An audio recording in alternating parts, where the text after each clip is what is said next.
నీలాంటి మనిషిని మేమే కాదు ఎవ్వరూ దూరం చేసుకోరు. అందుకే నీ గురించి మేమందరం ఇంతలా ఆలోచిస్తున్నాం.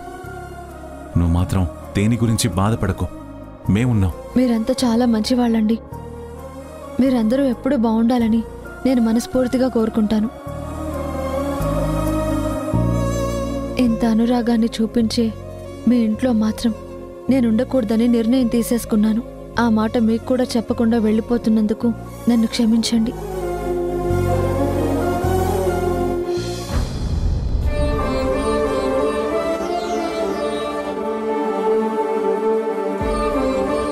కార్తీక్, కళ్యాణం అంటేనే అందరినీ కలుపుకుపోవాలి అంటారు. ఇలాంటప్పుడు ఎవరిని పిలవకపోయినా కోపాలు వచ్చేస్తాయి. మేము శుభానికి పనికిరామా అని అందరికీ కోపాలు వస్తాయి. అందుకే ఎవరిని మర్చిపోకుండా అందరి పేర్లు రాయి. సరే బామ్మ.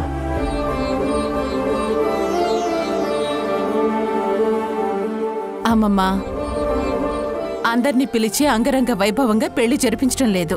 అది కార్తీక్ ఇష్టం లేదని వాడే చెప్పాడు. సింపుల్గా చేయాలన్నాడు. అందుకే కావలసిన వాళ్ళని, బాగా దగ్గరగా ఉన్న వాళ్ళని మాత్రమే పిలుద్దాం. సర్లేవే, నేనేమైనా కాదన్నానా? కాకపోతే హడావిడిలో ఉన్నప్పుడు అయిన వాళ్ళని కూడా ఒక్కొక్కసారి మర్చిపోతాం. దాన్నే పట్టుకుంటే ఎలా అవుతుంది?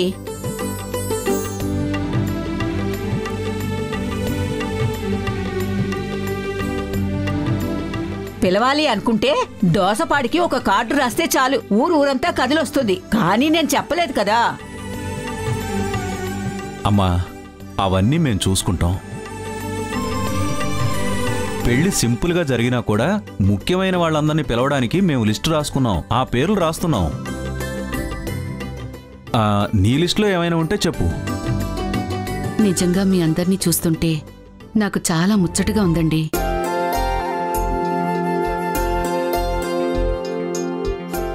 మా నీలిమ ఎంత అదృష్టవంతురాలో. తన వాళ్లకి దూరమైనా ఇలాంటి గొప్ప ఇంటికి తను కోడలవుతోంది. అవునండి, అత్తవారిల్లంటే ఎలా ఉంటుందో అని ప్రతి ఆడపిల్ల భయపడుతుంది. కానీ పుట్టిల్లులా ఉంటుందని ఈ ఇంటిని చూస్తే అర్థమవుతుంది.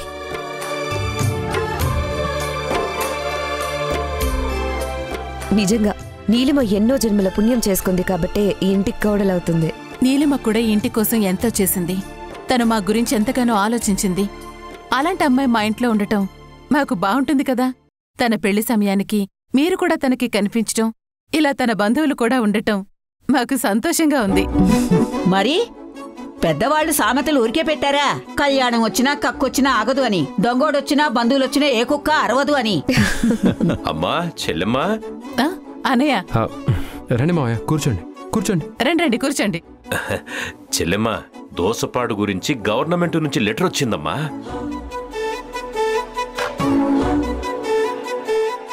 ఏమిట్రా, అక్కడ ఉన్న వాళ్ళకేమైనా ఇబ్బందులు వస్తున్నాయా? వాళ్ళకేమైనా కష్టం వస్తుందా? అదేం లేదమ్మా, వ్యవసాయ ఆధారిత ఊరు కదా అది. అక్కడ ఎన్నో ఏళ్లుగా ఒకే రకమైన పంటలు పండిస్తున్నారు.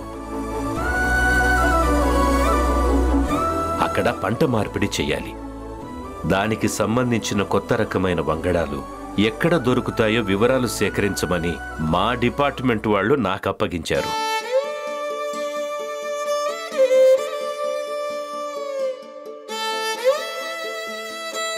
నేనిప్పుడు దాని గురించి ఎంక్వైరీ చెయ్యాలి. ఒరే వాసు, ఇందాకే నువ్వు ఫోన్ చేసి ఈ విషయం నాకు చెప్పావు కదా. నేను కూడా దాని గురించి ఎంక్వైరీ చేస్తానని చెప్పాను కదా. మరి ఇంతలోనే వచ్చి మీ చెల్లెమ్మకి చెప్తున్నావు ఎందుకు? అంటే నేనేం చేయలేనని నీ ఉద్దేశమా? అది కాదురా, ఆ ఊరంటే చెల్లెలికి ఎంతో మమకారం అని నాకు తెలుసు కదా. అందుకే చెల్లెమ్మకి చెప్తున్నాను.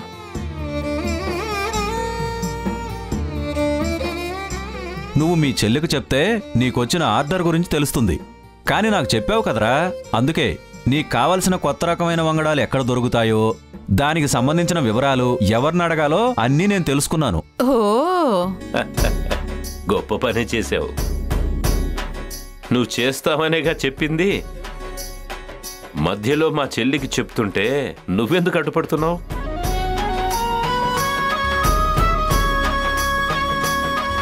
అది సరే, ఇంతకీ ఆ కొత్త రకమైన విత్తనాలు ఎక్కడ దొరుకుతాయి?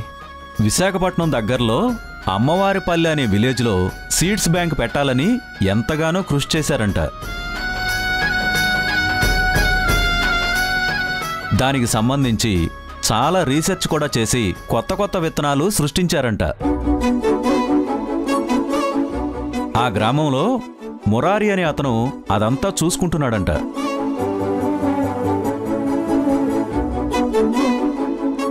అక్కడికి వెళ్తే వరిలోని కొత్త రకమైన విత్తనాలు దొరుకుతాయి. వాడికి కావలసిన వివరాలు దొరుకుతాయి. మరి ఇంకే, అక్కడ మనకు తెలిసిన వాళ్ళు ఎవరైనా ఉన్నారేమో వెంటనే ఎంక్వైరీ చేద్దాం. మనం ఆ ఊరు వెళ్దాం. అవును, ఏ ఊరంటే మీరు చెప్పింది? అమ్మవారి పల్లె అంటే ఎక్కడో విన్న ఊరు పేర్లా ఉందే.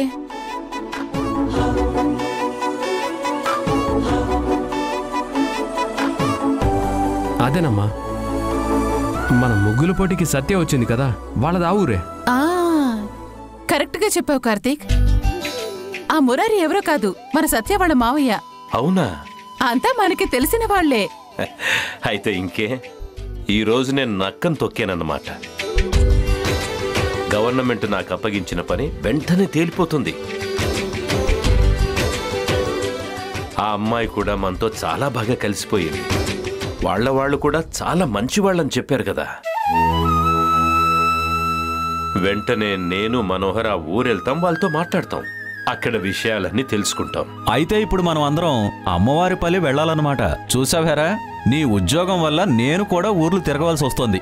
పోనీలేరా, అక్కడ మనకు కావలసిన వాళ్ళు ఉన్నారు కదా, వాళ్ళని చూసినట్టు ఉంటుంది, కొత్త విషయాలు తెలుసుకున్నట్టు ఉంటుంది.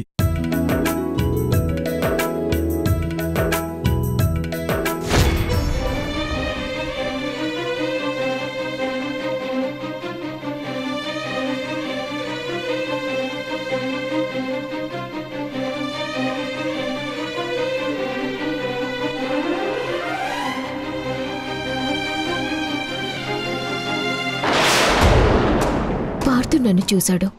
నేనక్కడ ఉండడం గమనించాడు. అజయ్ చెప్పిన మాటల ప్రకారం నేనక్కడికొచ్చాను అంటే పార్థు కూడా నన్ను వెతుక్కుంటూ అక్కడి దాకా వచ్చి నాకు కనిపించకుండా వెళ్ళాడు. పార్థుకి నా మీద డౌట్ వచ్చిందని అర్థమైంది. మరి అలా డౌట్ వచ్చిన పార్థు ఇంతవరకు నన్ను ఒక్క మాట కూడా అడగలేదు. ఇంట్లో కూడా ఎవరి దగ్గర ఏమీ చెప్పినట్టు కనిపించడం లేదు. అసలు పార్థు మౌనం వెనకాల ఉన్న కారణమేంటి?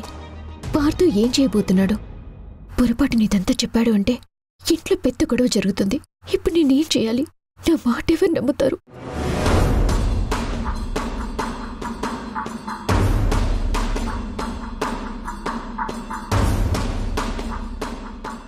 నేను నమ్మలేకపోతున్నాను పార్థు. ఇదంతా జరుగుతుందంటే నాకెందుకో నమ్మశక్యం కావడం లేదు. నువ్వేమైనా పొరపాటు పడ్డావేమో. లేదు చాందిని, మొదట్లో నేను నీలిమని నమ్మలేదు. కానీ తను తర్వాత మారిపోయిందని నాకు పూర్తిగా అర్థమైంది. అందుకే నాన్న దత్తత తీసుకున్నాక నేను తనతో రాఖీ కట్టించుకున్నాను. తను కూడా భానులాగే గొప్పగా ఆలోచిస్తుందని మెచ్చుకున్నాను. కానీ ఇప్పుడు... అయితే ఏంటి పార్థు? అజయ్ నీకు ఫోన్ చేశాడు, అక్కడికి వెళ్ళి చెక్ చేసుకోమని చెప్పాడు. నువ్వు వెళ్ళేసరికి నీలిమ అక్కడుంది. అంత మాత్రాన తన మీద డౌట్ పడతావా? ఒక మనిషిని నమ్మడం అంటే మనసారా నమ్మడం అని నువ్వే నాకు చెప్పావు. ఇలాంటి చిన్న చిన్న అపార్థాలు ఎన్ని గొడవలకు దారితీస్తాయో మనిద్దరికీ తెలుసు. నీ మీద అపోహ పెంచుకొని నాలో నేను బాధపడుతూ నిన్ను కూడా బాధ పెడుతున్నప్పుడు నీలిమనే నాకు నచ్చజెప్పింది. మన బంధం మళ్ళీ ఇంత గొప్పగా బలపడిందంటే దానికి కారణం నీలిమ. అలాంటి నీలిమ మీద ఇలాంటి నిందపడ్డం, అది నువ్వు అనుమానించడం నాకెందుకో నచ్చడం లేదు. చాందిని, నేనేం నీలిమ మీద పగ పెంచుకొని తన ఇంట్లో ఉండకూడదన్న ద్వేషంతో మాట్లాడడం లేదు. నీలిమకి కార్తీక్కి పెళ్లి జరుగుతుంది. నీలిమ నా చెల్లెలు భాను స్థానంలోకి వస్తుంది అంటే తను ఎంతో గొప్పగా ఉంటుందని ఊహించుకున్నాను. ఆ పెళ్లికి నేను ఒప్పుకున్నాను అంటేనే నీలిమ విషయంలో నేను ఎలా ఉన్నానో నువ్వే ఆలోచించు.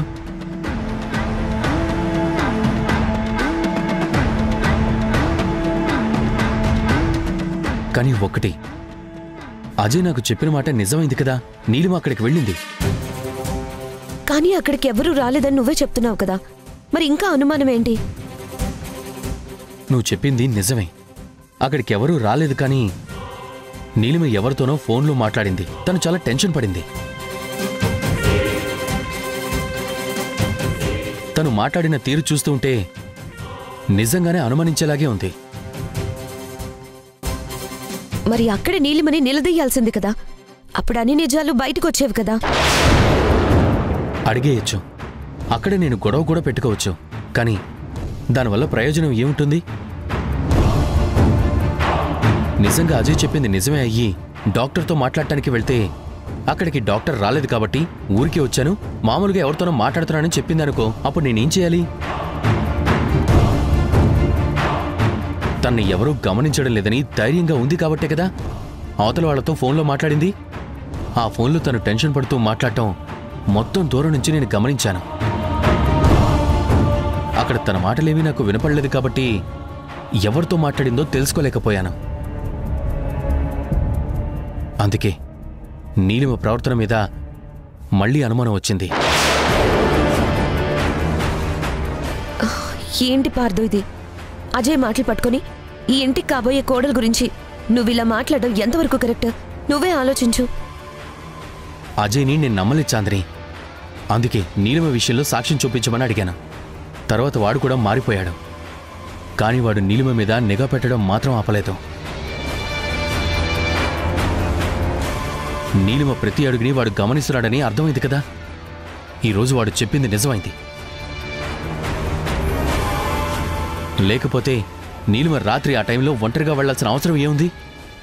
ఎవరితోనూ మాట్లాడాల్సిన అవసరం ఏముంది? అక్కడ అజయ్ చెప్పింది నిజమైంది. కానీ ఇక్కడ నీలిమ మనతో ఒక్క మాట కూడా ఎవరికీ చెప్పలేదు కదా. ఇప్పుడు కూడా అనుమానించకుండానే ఉండమంటావా? మరి ఇప్పుడు ఏం చేద్దాం అనుకుంటున్నావు? అదే మన ఇద్దరం మాట్లాడుకున్నాక ఈ విషయం అందరితో మాట్లాడితే బాగుంటుందని నా అభిప్రాయం.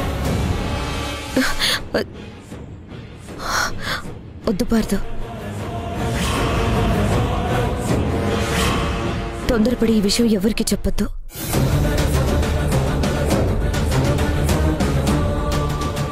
ఇది తొందరపాటు కాదు, ముందుగానే మేల్కోవడం అంటారు. ఇలాంటి విషయాల్లో ఆలస్యం చేయకూడదు చాంద్రి. జరిగిన నిజాన్ని మంచి కోసం దాచినా ఎంత పెద్ద గొడవ జరిగిందో మనకి అనుభవం అయింది కదా. ఇప్పుడు జరగబోతున్న దాన్ని దాచడం వల్ల రేపేదైనా ప్రమాదం వస్తే సరిదిద్దుకోలేము. నువ్వు చెప్పింది కరెక్టే, కానీ ఒకటి ఆలోచించు. నీలిమ తప్పు చేసిందనడానికి ఎటువంటి రుజువు లేదు. అది కేవలం అనుమానం మాత్రమే. అన్నయ్య పెళ్లి జరుగుతుందని, నీలిమ అన్నయ్య ఒకటే అవుతున్నారని మమ్మీ ఎంతో హ్యాపీగా ఉంది. చాలా రోజుల తర్వాత ఇంట్లో అందరూ సంతోషంగా ఉన్నారు. ఇప్పుడు నువ్వు ఈ విషయం చెప్పావంటే ఆనందం మొత్తం ఆవిరైపోతుంది. మళ్ళీ ఇంట్లో బాధ మాత్రమే మిగులుతుంది. ఒక పక్క వాళ్ళిద్దరు పెళ్లికి పనులు ప్రారంభమయ్యాయి. ఇక తొందరలోనే పెళ్లి జరగబోతుంది. ఇప్పుడు తెలిసి తెలియని మాటలు మాట్లాడడం వల్ల మొత్తం గందరగోళం అవుతుంది. అందుకే అన్నీ పూర్తిగా తెలుసుకున్నాకే మనం మాట్లాడదాం. నిజంగా నీలిమ తప్పు చేస్తే ఆ ఆధారాలు ఉంటే అప్పుడు వదలొద్దు. ఖచ్చితంగా అందరి ముందు బయటపడదాం. అంతవరకు మాత్రం ఈ విషయం బయటకు చెప్పొద్దన్నది నా అభిప్రాయం. నువ్వు చెప్పింది కూడా నిజమే. పూర్తిగా తెలుసుకున్న తర్వాతే నీలిమని అందరి ముందు నిలబెట్టి నిజమేంటో చెప్పమంటాను.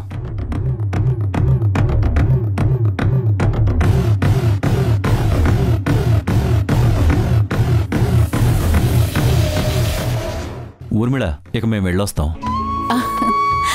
క్షేమంగా వెళ్ళి లాభంగా రండి. మీరు వెళ్తుంది మన ఊరు గురించి. అక్కడ వ్యవసాయం అభివృద్ధి చెందితే దోసపాడు పచ్చిగా ఉంటుంది. ఆ ఊళ్ళో ప్రతి గడప సంతోషంగా ఉంటుంది.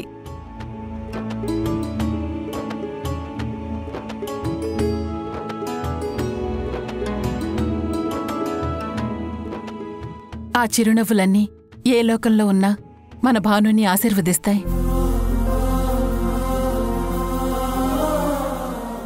తను ఊపిరితో ఉన్నంత వరకు దోసపాడు గురించి ఆలోచించేది. ఇప్పుడు తను లేకపోయినా ఆ ఊరి గురించి మనం కూడా ఆలోచిస్తున్నామంటే నా భాను ఎక్కడున్నా సరే తప్పకుండా సంతోషిస్తుంది. మేం వెళ్తున్నది గవర్నమెంట్ పని మీదే అయినా అది మన ఊరికి పనికొస్తుందంటే చాలా సంతోషంగా ఉందమ్మా. అయినా ఆ ఊళ్ళో మనకు తెలిసిన వాళ్ళు కూడా ఉన్నారు కదా, అక్కడ ఇంకేం ఇబ్బంది ఉండదు. ఆ ఊరు గురించి మొత్తం ఎంక్వైరీ చేశాను.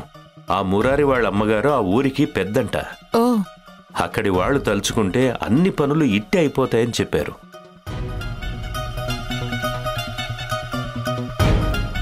అక్కడ మనకు తెలిసిన వాళ్ళు ఉన్నారా? ఎవరు?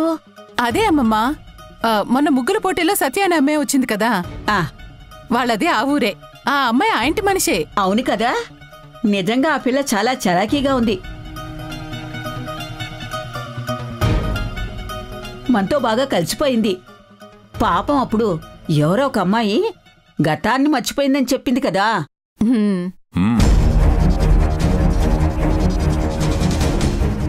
వాసు, మీరెళ్ళినప్పుడు ఆ అమ్మాయిని కూడా పలకరించండి. మేం కూడా ఆ అమ్మాయిని అడిగామని చెప్పండి. తప్పకుండా అమ్మా. అంతదాకా వెళ్ళాక అమ్మాయిని కలవకుండా వస్తామా? ఆ అమ్మాయిని చూసి మాట్లాడి జాగ్రత్తలు కూడా చెప్పొస్తాం.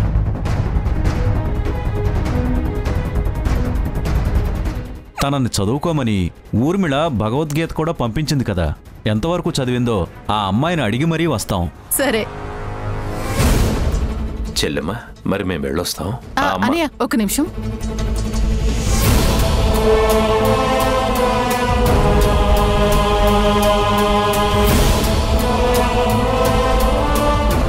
అన్నయ్య, ఈ శుభరేఖ వాళ్ళకిచ్చి మన ఇంటి పెళ్లికి రమ్మని చెప్పండి. ఆ కుటుంబంతో మనకి పరిచయం లేకపోయినా వాళ్ళ మంచితనం ఏంటనేది కూడా మనకి బాగా తెలుసు కాబట్టి అలాంటి వాళ్ళ ఆశీర్వాదం కార్తీక్ మీద నీలిమ మీద ఉండాలి. తప్పకుండా రమ్మని చెప్పండి. తప్పకుండా అమ్మా. అలాగే ఆ అమ్మాయిని కూడా తీసుకురమ్మని చెప్పండి. అలాగేనమ్మా, నేనే స్వయంగా పిలుస్తాను. వస్తామమ్మా. సాయంత్రానికల్లా వెళతారా? ఎందుకమ్మా? ఇక్కడి నుంచి ఎయిర్పోర్ట్కి వెళ్ళడానికి గంట, అక్కడ నుంచి ఫ్లైట్లో విశాఖపట్నానికి గంట, ఆ ఊరు వెళ్ళడానికి 2 గంటలు. మధ్యాహ్నానికల్లా చేరుకుంటాం. వాసు పద. జాగ్రత్తగా వెళ్ళండి. అమ్మా వెళ్ళొస్తాం. అలాగే పదరారా.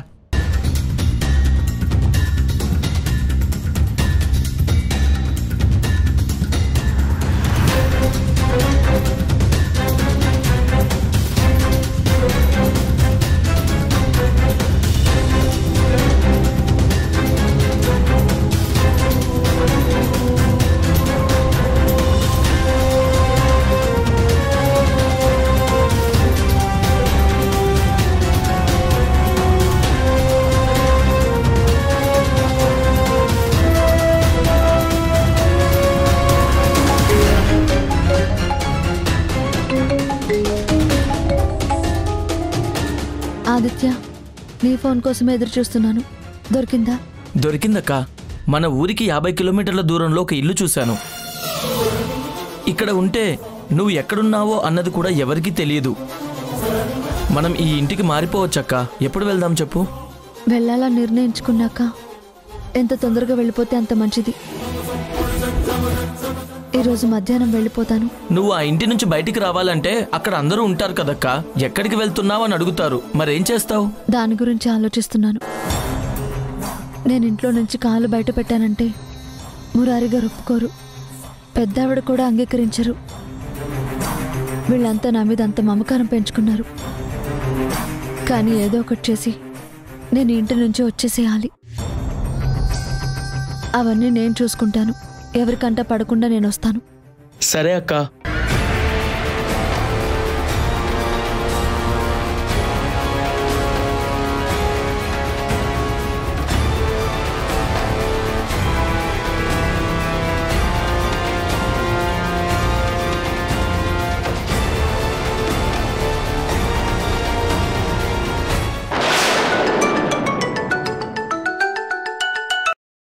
హలో ఆంటీ, ఎలా ఉన్నారు? నేను బాగానే ఉన్నాను.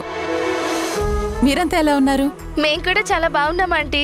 అమ్మా సత్య, మా ఆయన మా అన్నయ్య ఈరోజు మీ ఊరే వస్తున్నారు. అక్కడ మీ మావితో మాట్లాడాల్సినటువంటి పనుంది. వాళ్ళు ఇక్కడి నుంచి బయలుదేరారు. మధ్యాహ్నం వరకు అక్కడికి వస్తారు. అవునా? ఎంత మంచి మాట చెప్పారు ఆంటీ. మీరు కూడా రావాల్సింది కదా. మా ఊరు మా ఇల్లు అంతా చూసేవారు. ఇక్కడంతా చాలా బాగుంటుంది. తప్పకుండా వస్తామమ్మా. అలాగే మీరందరూ కూడా ఇక్కడికి రావాల్సి ఉంటుంది. అక్కడికి వాళ్ళు వచ్చాక చెప్తారు. నువ్వు కొంచెం వాళ్ళని రిసీవ్ చేసుకుంటావా? ఇంక మీరేం ఆలోచించకండి ఆంటీ. వాళ్ళు ఊళ్ళోకి రాగానే భువనేశ్వరి దేవి గారి ఇల్లు అని అడగమని చెప్పండి. తీసుకొచ్చి వాళ్ళే ఇల్లు చూపిస్తారు. వాళ్ళని ఇక్కడ నేను రిసీవ్ చేసుకుంటాను. వాళ్ళని ఎంత బాగా చూసుకుంటానో అక్కడికి వాళ్ళు వచ్చాక మీకు చెప్తారు. అన్నట్టు మా రాధని కూడా వాళ్ళకి పరిచయం చేస్తాను.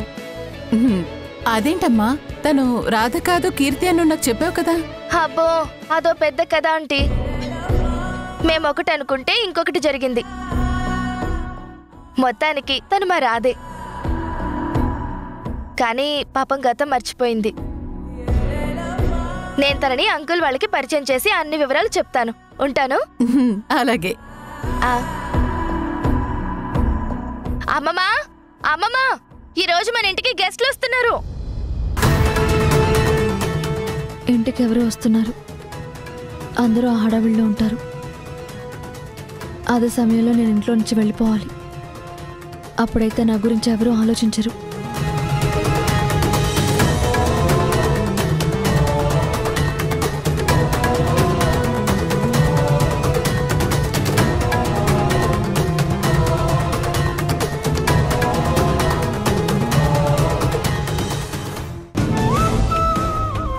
ఏంటి కిట్టయ్యా, మీరిద్దరూ ఎక్కడికెళ్లారు? నేను వెళ్ళలేదమ్మా, కానీ రాధే ఈ ఇంటి నుంచి వెళ్ళిపోవాలనుకుంది. నేనెవరినండి? నా గతమేంటి? నేను మీ మనిషిని అని మీరు అంటున్నారు. నా మనుషులు ఎవరు అన్నది నాకే తెలియటం లేదు. నన్నేం చేయమంటారు?